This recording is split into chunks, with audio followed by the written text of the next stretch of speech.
यामिमां पुष्पितां वाचं प्रवदन्त्यविपश्चितः वेदवादरतः पार्थ नान्यदस्तीति वादिनः। याम इमां पुष्पितां वाचं, या इमां पुष्पितां वाचं। वाच होची कौन? वाक्य बा बाणी।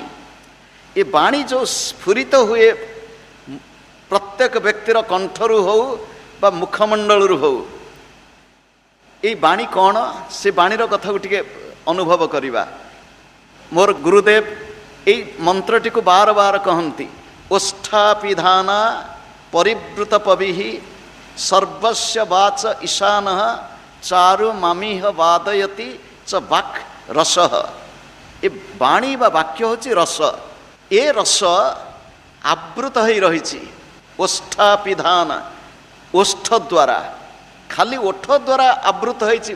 जदि ओठ बंद करदेवी बाणी तो बाहर ना। केवल सेतिकी नुह, नकुली दंत ही प्रत्येक दांत दंत पंक्ति ता द्वारा मध्य आवृत हो रही। ये बाणी होची कौन? सर्वस्य वाच ईशान। आम समस्तंकर जो बाणी, ये बाणी कौन? ईश्वरंकर परिप्रकाश।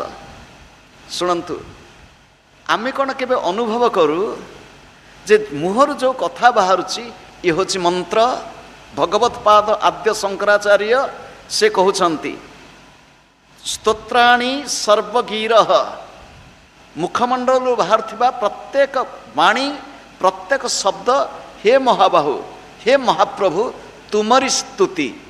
अर्थात मु बंधु सांगरे कथा कहे किंबा शिशु सांगरे कथा कहे, शिष्य सांगरे कथा कहे किंबा गुरुदेव सांगरे कथा कहे, जेकोसी परिस्थिति रे जो बाणी मुखमंडल प्रकाशित होउची से होची भगवानकर बाणी, भगवानकर उपासना पाई, भगवानकर स्तुति। व्यक्ति जीवन रे, साधक जीवन रे आमे बड़ भूल करि बसु।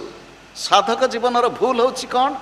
आमे ठाकुरन को पूजा घरे बंदी करी रखिदेलु, आमे ठाकुरन को देव मंदिर मध्य बंदी करी रखिदेलु। किंतु ठाकुरन को आमे आम जीवन रो प्रत्येक क्षेत्र को, शोइबा घर ठारू खाइबा घर पर्यंत ठाकुरन को आनी पारिलु नाही। सेइथि पई तो आम भितरे साधारणतः विशेष करी आमे एपटे सनातनी हिंदू वैदिक परंपरा रे विश्वासी कहूतिला बेले आमर आचार विचार रे पार्थक्य एइथि पई आमे मंदिर भितरे किंबा ठाकुर घरे आम भितरे जो भक्ति भाव आसे से भक्ति भाव तो जीवनर अन्य क्षेत्र रे आसे नाही। उदाहरण स्वरूप आमर खाद्य अशुद्ध कहीं, आमे कौन कल्पना करि पारिलु? ठाकुरन को जो भोग दउछु सेई भोग होची आमर। ठाकुरन मंदिर को जो जिनस जाऊनी ताको आमे ग्रहण करिबा नाही। आजिकाली पुणी कौन? आम मानक भितर विचार विकृति, आम मानकर चारित्रिक अधपतन, आम मानकर धर्म संस्कृति को नष्ट करिबा पई चक्रांत।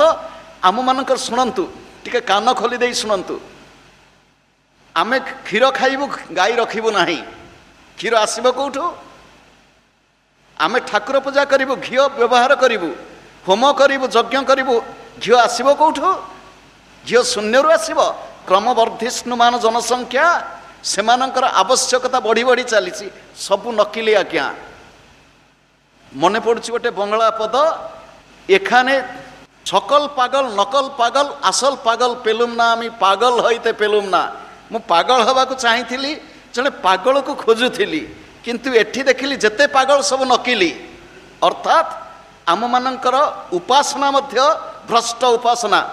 द्रव्य शुद्धि नाही, वस्तु शुद्धि नाही, भाव शुद्धि नाही, मंत्र शुद्धि नाही। उपासना ये कि उपासना? बजार रो किणी आणुथिबा अति कदर्य वस्तु ताकू घी बोली कहूचु, सेई वस्तु को नहीं देव मंदिर रे दीप जालुचु। ये देवतांक पई दीप ना असुरंक पई दीप?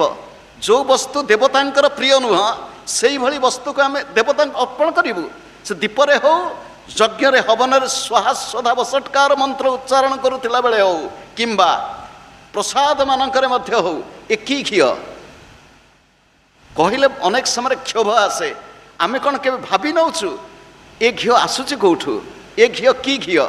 ଆଜି ଗୋସେବା ଜାଗରଣ ଯାତ୍ରାରେ ଥିଲାବେଳେ ଗୋଟେ ଗ୍ରନ୍ଥ ବିଷୟରେ ଆମେ ଶୁଣିଥିଲୁ। ବୃନ୍ଦାବନର ପ୍ରସିଦ୍ଧ ସନ୍ଥ ମଲ୍ଲୁକପୀଠ ମହାରାଜ ସେ କହୁଥିଲେ ଯେ ଆମେ ଯେତେବେଳେ କହୁଥିଲୁ ଯେ ଉପାସନାରେ ପୂଜାରେ ଦେବ ମନ୍ଦିରରେ ମହିଷାଦି ଅନ୍ୟ ଦୁଗ୍ଧ ପ୍ରଦାନ କରୁଥିବା ପଶୁମାନଙ୍କର ଦୁଗ୍ଧ ଘୃତ ଆଦି ମନ୍ଦିରରେ ପ୍ରୟୋଗ କରିବା ଉଚିତ କି ନୁହଁ? ସେ କହିଲେ ଗୋଟେ ଗ୍ରନ୍ଥ ମୁଁ ନିଜେ ପଢ଼ିଛି, ସେ ଗ୍ରନ୍ଥ ନାଁ ହେଉଛି ବୀର ମିତ୍ରୋଦୟ, ତାର ଗୋଟେ ଖଣ୍ଡ ହେଉଛି ପୂଜା ପ୍ରକାଶ। ସେଥିରେ ମୁଁ ନିଜେ ପଢ଼ିଛି, ସ୍ପଷ୍ଟ ଭାବରେ ଲେଖା ହେଇଛି କେଉଁମାନଙ୍କର ଘିଅ ବ୍ୟବହାର କରିବ ନାହିଁ, ଦୁଗ୍ଧ ବା ଘୃତ। ଆଜି ଯେତେବେଳେ ବସିଥିଲୁ ସେ ଗ୍ରନ୍ଥ ଆମ ହାତରେ ପହଞ୍ଚିଲା। ସେ ଗ୍ରନ୍ଥକୁ ଖେଳି ଦେଖୁଥିଲା ବେଳେ ଆମକୁ ଭ୍ରଷ୍ଟ କରିବାକୁ, ଆମର ସାଧନାକୁ ନଷ୍ଟ କରିବା ପାଇଁ ଏ ଚକ୍ରାନ୍ତ ନୁହଁ। ଚକ୍ରାନ୍ତ ହେଉଛି କିଏ କରୁଛନ୍ତି? ଆମର ପ୍ରଥମେ ହେଉଛି ଆମେ ନିଜେ ତ ଜ୍ଞାନରେ ନାହୁଁ, ଆଉ ଆମେ ସମସ୍ତେ ପ୍ରତି ମୁହୂର୍ତ୍ତରେ ଲାଭଖୋର ବେପାରୀ ବୁଦ୍ଧି ନେଇକରି ବସିଛୁ। ବେପାରୀ ବୁଦ୍ଧି ଠାକୁରଙ୍କ ସାଙ୍ଗରେ ମଧ୍ୟ ଆମେ ବେପାର ବୁଦ୍ଧି କରିବାକୁ ପଛଉ ନାହୁଁ। ମନ୍ଦିରର ପରିବେଶ ପବିତ୍ର ହେବ, ଆମ ପୂଜା ଘରର ପରିବେଶ ପବିତ୍ର ହେବ, ଆମ ରୋଷେଇ ଘରର ପରିବେଶ ପବିତ୍ର ହେବ, ତାହେଲେ ତ ବାଣୀ ମୁଖରୁ ବାହାରୁଥିବା ପ୍ରତ୍ୟେକ ବାଣୀ ମନ୍ତ୍ର ହେବ। ଯିଏ ମନ୍ତ୍ରମୟ ପୁରୁଷ ସେ ତ ମୋ ଭିତରେ ଅଛନ୍ତି। ୟାମ୍ ଇମାମ୍ ପୁଷ୍ପିତାମ୍ ବାଚମ୍ ପ୍ରବଦନ୍ତି ଅବିପଶ୍ଚିତ। ଏ ଅବିପଶ୍ଚିତ ଶବ୍ଦଟି ବଡ଼ ଚମତ୍କାର ଶବ୍ଦ। ବିପଶ୍ଚିତ ଶବ୍ଦ, ବିପଶ୍ଚିତ ଇଏ ବୈଦିକ ଶବ୍ଦ। ଆପଣ ଖାଲି ସୂଚନା ଦେବା ପାଇଁ କଠ ଉପନିଷଦ ନ ଜାୟତେ ମ୍ରିୟତେ ବା ବିପଶ୍ଚିତ, ଭଗବଦ୍ ଗୀତାରେ ନ ଜାୟତେ ମ୍ରିୟତେ କଦାଚିତ୍। ବିପଶ୍ଚିତ କ'ଣ? ଏଠି ଭଗବାନ ପ୍ରୟୋଗ କଲେ ଅବିପଶ୍ଚିତ। ବିପଶ୍ଚିତ ଶବ୍ଦର ଅର୍ଥ କ'ଣ? ବିପଶ୍ଚିତ ଶବ୍ଦର ସାଧାରଣ ଅର୍ଥ ହେଉଛି ବିବେକ ଶୂନ୍ୟ। ଅବିପଶ୍ଚିତ ଶବ୍ଦର ଅର୍ଥ ହେଉଛି ବିବେକ ଶୂନ୍ୟ। ବିପଶ୍ଚିତ ଶବ୍ଦର ଅର୍ଥ ହେଉଛି ବିବେକୀ। ଏ ହେଉଛି ସାଧାରଣ ଅର୍ଥ। ବିପଶ୍ଚିତ ଶବ୍ଦର ବ୍ୟୁତ୍ପତ୍ତିଗତ ଅର୍ଥ ହେଉଛି ବିପ୍ରକୃଷ୍ଟ ଚି ଧାତୁ ନିଷ୍ପନ୍ନ, ଅର୍ଥାତ୍ ଚି ଶବ୍ଦ ଅର୍ଥ ହେଉଛି ସଂଗ୍ରହ କରିବା। ଏ ସଂଗ୍ରହ ଆମେ କେଉଁଠୁ କରୁ? ଶୁଣନ୍ତୁ, ଆମେ ସମଗ୍ର ବିଶ୍ୱରେ ବୁଲୁଥିଲା ବେଳେ ଆମ ବିଶ୍ୱ, ପ୍ରତ୍ୟେକ ବ୍ୟକ୍ତିଙ୍କ ଶୁଣନ୍ତୁ, ନିଜ ନିଜର ବିଶ୍ୱ, ନିଜ ନିଜର ଜଗତ ଆମେ ବୁଲୁଥିଲା ବେଳେ ଆମେ ସଂଗ୍ରହ କରୁ। ଚି ଶବ୍ଦର ଅର୍ଥ ଚି ଧାତୁ ଚୟନ କରିବା। ଆମେ କ'ଣ ଚୟନ କରୁ? ବିପ୍ରକୃଷ୍ଟ, ବିପ୍ରକୃଷ୍ଟ ଚୟନ। ଆମେ ନିକଟରୁ ଖୋଜିକିରି ଦେଖୁ ନା ଦୂରରୁ ଦେଖୁ? ସାଧାରଣ ମଣିଷ ତାର ମନ, ବୁଦ୍ଧି, ଅହଙ୍କାର, ଚିତ୍ତକୁ ଧରି, ତାର ନିଜର ଇନ୍ଦ୍ରିୟମାନଙ୍କୁ ଧରି ବସ୍ତୁ, ବ୍ୟକ୍ତି, ବିଷୟ ସଂଗ୍ରହ କରେ। ଏ ବିଷୟ ସଂଗ୍ରହ କେବଳ ସବୁ ପାଖରେ ଥିବା, ଉଦାହରଣ ସ୍ୱରୂପ ରସନା, ଉଦାହରଣ ସ୍ୱରୂପ ଦୃଶ୍ୟ, ଇଏ ସବୁ ଦୂରକୁ ଦେଖିପାରେ ନା। ବିପଶ୍ଚିତ ଶବ୍ଦର ଅର୍ଥ ହେଉଛି ଯିଏ ଦୂରରୁ ଦେଖେ, ଦୂରକୁ ଦେଖେ, ଦୂରଠୁ ସଂଗ୍ରହ କରେ। ବିପଶ୍ଚିତ। ବିପଶ୍ଚିତ ଶବ୍ଦର ଆଉ ଗୋଟେ ଅର୍ଥ ଯିଏ ସ୍ପଷ୍ଟ ଦେଖେ। ବିପଶ୍ଚିତ ଶବ୍ଦର ଅର୍ଥ ହେଉଛି ଯିଏ ସ୍ପଷ୍ଟ ଦେଖେ। ଅବିପଶ୍ଚିତ ସେ ଦେଖେ କିନ୍ତୁ ଅସ୍ପଷ୍ଟ। ଆମେ ସାଧାରଣ ଭାଷାରେ କହୁ ଆଖିକି ଜାଲଜାଲୁଆ ଦେଖାଯାଉଛି। ଯାହାର କାମଳ ରୋଗଗ୍ରସ୍ତ ଶରୀର ହେଇଥିବ ତାର ଦୃଷ୍ଟି ପୀତ, ଚାରିଆଡ଼େ ହଳଦିଆ ହଳଦିଆ ଦେଖାଯିବ। ଆମ ଦୃଷ୍ଟି କିଭଳି? ଆମ ଦୃଷ୍ଟି ବିପଶ୍ଚିତ ନା ଅବିପଶ୍ଚିତ? ଆମ ବିଚାର ବିବେକୀ ନା ଅବିବେକୀ? ଆମ ବିଚାର, ଆମେ ଯାହା ସଂଗ୍ରହ କରୁଛୁ ଚି ଧାତୁ, ବିପଶ୍ଚିତ। ଆମର ସଂଗ୍ରହ ଖାଲି ଏଇଠି ସବୁ ଗୋଟେଇ ଗାଟେଇକିରି ନେଉଛୁ ନା ଦୂରକୁ ଦେଖିପାରୁଛୁ? ଆମର କ'ଣ? ଯୋଗ ସାଧନାରେ, ଯୋଗ ସାଧନାରେ ଯିଏ ବିବେକୀ, ବିବେକୀ କ'ଣ କରିବ?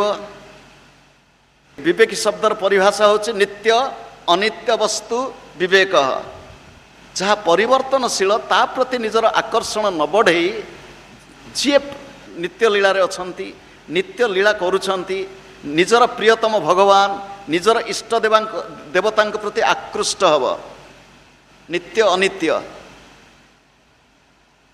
देह तो बदलुची देह बदलला बेलू आम बदलवा को चाहूनु कह केमिति हेला आम बदलवा को चाहूनु कौन कि आम देह बदलिला देह बदलला को दाढ़ीर रंग बदलीगला दाढ़ीर रंग जो बदलीगला आम बदलवा को चाहूनु टिके जड़े पूरा कहला मत कहला टिके रंग टिके मार दियंतनी मुझे कहीं केटे रंग मारे टे कम बयस जना पड़ता मु कहली मो गुरुदेव कथा कहूँ शुणु गुरुदेव कहले कहले बापार बयस यही भाषा रे बापा एते पिलालिया देखा जाउची एते पिलालिया देखा जते दाढ़ी पाची जाता लोक भावते हाँ टिके बयस हेलानी शुणु पाचिबा शब्दर अर्थ कौन शुणु पाचिबा और पचीबा अरे आंब पाचिले मिठा लगे कदली पाचिले मिठा लगे दाढ़ी पाचिला असुविधा कौन होगा बाल पाचिला असुविधा कौन होगा अहाँ आमे बदलवा को स्वागत करूना जदि बाह्य परिवर्तन को स्वागत करूना ताले भीतर परिवर्तन को स्वागत करिवो किए जदि भीतर परिवर्तन स्वागत आमे न करू मोर गुरुदेव कहती मन रांगाए कि भूल करिली कापड़ रांगाली जोगी अर्थात निजर मन को न बदलैकरी निजर मन को न रंगैकरी कपड़ा को बदल रंगई देले कौन हम व्यक्तिगत जीवन में गोटे निष्पत्ति नहीं पिला दिने साधु हाँपाई प्रबल इच्छा किंतु परवर्ती बयस निष्पत्ति नेलु गेरुआ पिंधु ना गोटे निष्पत्ति चुपचाप रुह साधना कर ये गेरुआ पिंधिले लोकंकर ये पड़ो नजर पड़ो अनेक समय अहंकार चली आसब तेणु विपश्चित शब्दर अर्थ होची विवेकी विपश्चित शब्दर अर्थ होची चैतन्य सत्ता विपश्चित शब्दर अर्थ होची जे दूररू संग्रह करे साधारण मनीष तले रहे एवं तलू संग्रह करे तले रहे मूलाधार स्वाधिष्ठान मणिपुर आलोचना बार बार करिचे मूलाधार रे धन संपत्ति स्वाधिष्ठान रे जौन संवेदन मणिपुर रे खाद्य पानीय आउ उठी उठी जदि किए गला हृदय चक्र रे दंभ दर्प अहंकार अस्मिता किंबा स्नेह प्रेम दया एतिकी धरिकी व्यस्त किंतु ऊपर को उठिबु ना नहीं जदि आम ऊपर को उठिबु बा एठु थाई ऊपर को देखिबु एला दूर हो गला विपश्चित जे दूररू संग्रह करे दूर को देखे तार दृष्टि स्पष्ट विपश्चित शब्दर अर्थ होची जार दृष्टि स्पष्ट जे स्पष्ट देखि पारे काली जने प्रश्न पचारुथिले स्वामीजी आखि बंद करी आम जहाँ देखुचु ध्यान समय रे से या ना सेया सेतिकरे अटक नाही आहुरी तुमर दृष्टि व्यापक हो शुणु आम मानकर विचार आम मानकर आचार आम मानकर व्यवहार आम मानकर स्वभाव बड़ा संकीर्ण हो जाउची संकीर्ण विचार संकीर्ण हृदय को नहीं आमे महाबाहु तांको अनुभव करवा केमिति जे महाबाहु तांको ना पूर्व लगी महा जहाँ प्रसाद पूर्व लगी महा जहाँकर